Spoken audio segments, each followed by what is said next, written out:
ज्ञान दो तरह का होता है, एक सामान्य ज्ञान, दूसरा विशिष्ट ज्ञान। सामान्य ज्ञान चाहे कितना भी मात्रा में हो, धन के संग्रह में यह अधिक उपयोगी नहीं होता। इंसान की सभ्यता में सामान्य ज्ञान के जितने रूप हो सकते हैं, बड़े विश्वविद्यालयों में ये सभी रूप में पाए जाते हैं। ज़्यादातर प्रोफेसर के पास बहुत कम पैसा होता है, ज्ञान देना उनकी विशेषज्ञता, परंतु वे इस ज्ञान के संगठन या उपयोग के विशेषज्ञ नहीं होते। ज्ञान से पैसा नहीं आता जब तक कि धन के संग्रह का लक्ष्य ना बनाया जाए और इस लक्ष्य को प्राप्त करने के लिए कार्य की व्यवहारिक योजना बनाकर इस ज्ञान को संगठित ना किया जाए और बुद्धिमानी पूर्वक इसका प्रयोग ना किया जाए।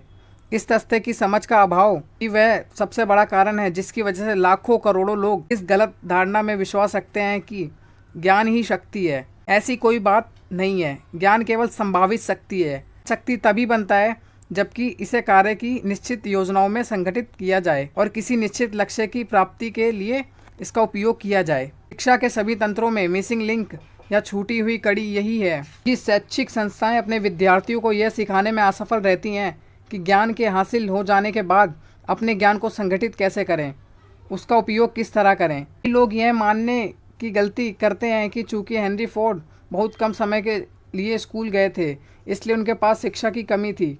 जो लोग यह गलती करते हैं वे दरअसल शिक्षा के सही अर्थ नहीं समझ पाए। एजुकेशन शब्द लैटिन शब्द च्यूको से बना है जिसका अर्थ है बाहर लाना या अंदर से विकसित करना।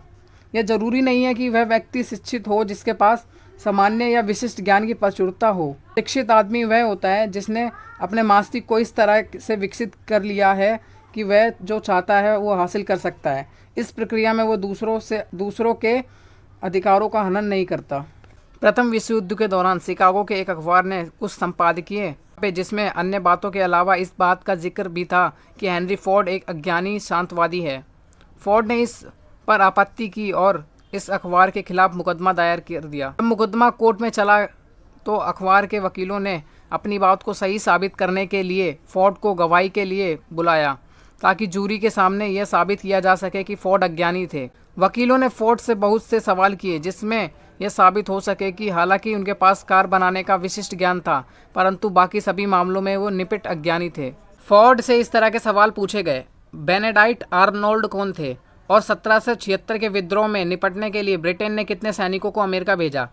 इस आखिरी सवाल का फोर्ड ने यह जवाब दिया, मुझे ब्रिटेन द्वारा भेजे गए सैनिकों की निश्चित संख्या तो नहीं पता, परंतु मैंने सुना है जितने सैनिक वहाँ गए थे उनमें से बहुत कम वापस लौटे।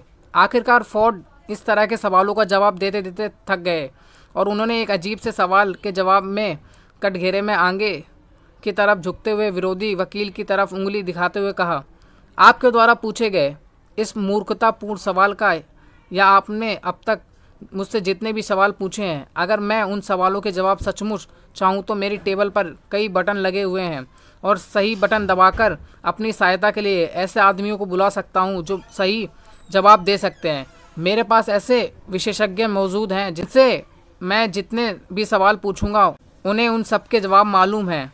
अब क्या आप मेहरबानी करके मुझे बताएंगे कि जब मेरे पास ऐसे लोग मौजूद हैं जो मेरे हर सवाल का जवाब दे सकते हैं, मैं सिर्फ इन सवालों के जवाब मालूम करने के लिए अपने मस्तिष्क में ढेर सारे सामान्य ज्ञान का आटला क्यों इकट्ठा करूं?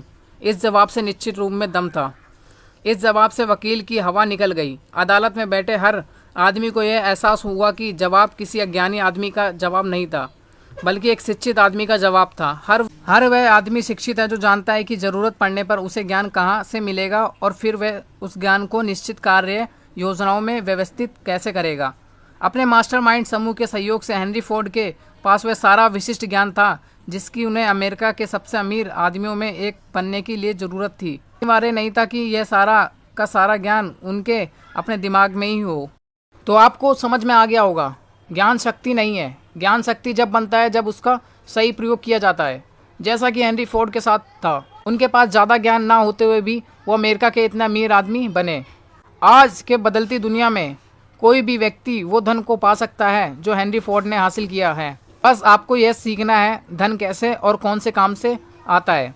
अगर आप ये सीख लेते हैं तो आप आसानी से धन बना सकते हैं। Thank you so much guys for watching this video. इस वीडियो में जितने भी पॉइंट्स लिए गए हैं सोचिए और अमीर बनिए बुक से लिए गए हैं। अगर आपको वीडियो अच्छी लगी है तो लाइक करें, कमेंट करें, शेयर करें और चैनल को सब्सक्राइब करना ना भूलें।